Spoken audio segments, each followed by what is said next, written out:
Mercedes G63. Berapa income yang selesa kau nak pakai kereta ni?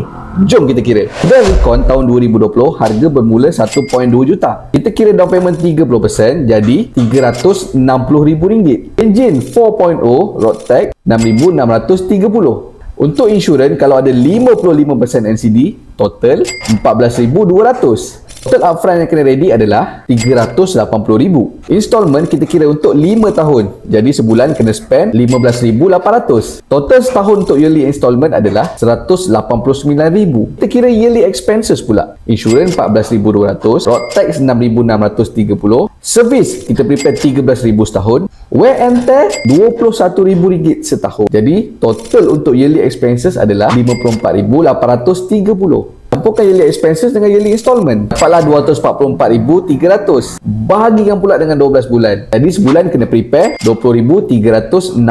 Agak-agaknya berapa income yang selesa kau nak pakai kereta ni? Saya nak spend 30% daripada income. Total income bersih yang kena ada adalah RM68,000 sebulan. Kalau nak spend 20% daripada income, total income bersih yang kena ada adalah RM102,000.